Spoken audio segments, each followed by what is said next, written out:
শীতকালে সকালবেলা কাশি হইলে রে, কাশতে কাশতে গলাটা ফেটে গেলে রে। শীতকালে সকালবেলা কাশি হইলে রে, কাশতে কাশতে গলাটা ফেটে গেলে রে। খেতে খেতে খেতে হবে তুলসী মধু, খেতে খেতে খেতে হবে তুলসী মধু।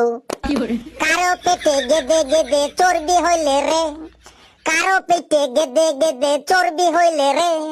খেতে খেতে খেতে হবে লেবু মধু, খেতে খেতে খেতে হবে লেবু দিয়ে মধু।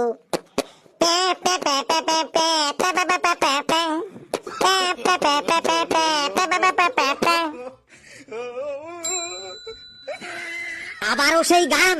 আমি কাল তোদের বলে গেছি যে আমার ক্লাসে কোনো গান বাজনা চলবে না, তাও তোরা শুনিসনি। দেখ এবার আমি কত ডেঞ্জারাস, এবার তোরা বুঝবি। I am transferring in 51 school. আমি 51টা স্কুলে ট্রান্সফার নিয়ে এই স্কুলে এসেছি। তোদের মতো ছেলেদের কিভাবে সাহায্য করতে হয় এবার তোরা হারে হারে টের পাবি। এই তোরা সবাই বস, আর তুই ওই হলুদ রঙের হিপি চুল, তুই এইখানে চলে আয়। স্যার, লেবুকে আজকের মতো ছেড়ে দিন। কেন ছাড়বো? ওকে ছাড়বো কেন? স্যার, অ্যাকচুয়ালি ওই লেবু ইউটিউবে গানের ব্লগার হতে চায়, কিন্তু কেউ ওকে একটুও সাপোর্ট করে না। না স্কুলের কেউ ওকে সাপোর্ট করে, না কোনো টিচার ওকে সাপোর্ট করে, না ওর ফ্যামিলি মেম্বার কেউ ওকে সাপোর্ট করে। ওই লেবু কিছুদিন আগেই ইউটিউবে একটা চ্যানেল খুলেছে গানের ব্লগার হবার জন্য। ও প্রতিদিন গান আপলোড করে ইউটিউবে। লেবু, তুই গানের ব্লগার হবার জন্য ইউটিউবে চ্যানেল খুলেছিস, তা তোর চ্যানেলে কতজন সাবস্ক্রাইবার হয়েছে শুনি?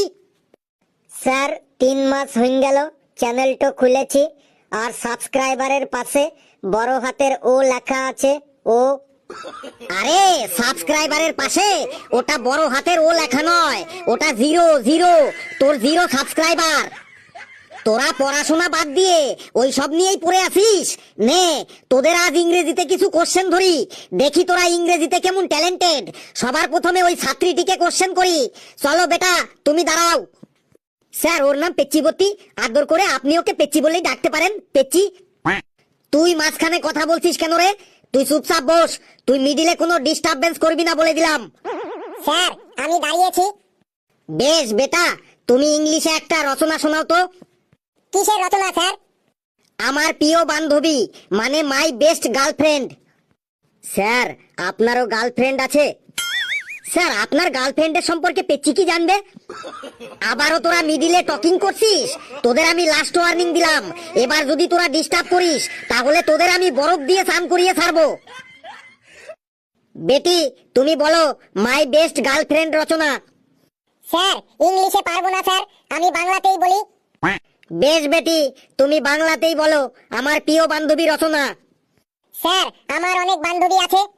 স্যার, পেচ্চি মিথ্যে কথা বলছে, ওর কোনো বান্ধবী টান্ধবী নেই, ও সব সময় শুধু সবার সাথে ঝগড়া করে। হ্যাঁ স্যার, ফেলু ঠিকই বলেছে, পেচির কোনো বান্ধবী টান্ধবী নেই।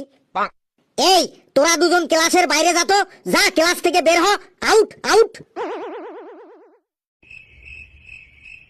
কি হলো, আমার কথা কি তোদের কানে ঢোকে না? যা বের হ, আউট ইন দিস ক্লাস।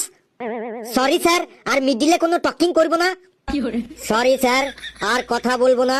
পেচি, তুই বলে যা, কন্টিনিউ কন্টিনিউ। স্যার, আমার অনেক বান্ধবী আছে, তার মধ্যে বেস্ট বান্ধবী হলো চিঙ্কি। চিঙ্কিদের বাড়ি আমাদের বাড়ির পাশেই। চিঙ্কির বাবা এখন গাজার কেসে জেলে আছে, আর চিঙ্কির মা সব সময় টিভিতে সিরিয়াল দেখে। ওদের খুবই সুখী পরিবার। চিঙ্কিদের বাড়ি যেতে আমার খুব ভালো লাগে, কারণ ওদের বাড়িতে গেলে পড়তে বসার জন্য কেউ বলে না। ওয়াহ ওয়াহ, ভেরি গুড ভেরি গুড। বাহ, সাব্বাস পেচি সাব্বাস। Silent silent. আর পেচি, তোকে আমি আর ছেড়ে দিলাম, কারণ মেয়েদের গায়ে আমি কখনো হাত তুলি না। তুই দাঁড়িয়েই থাক।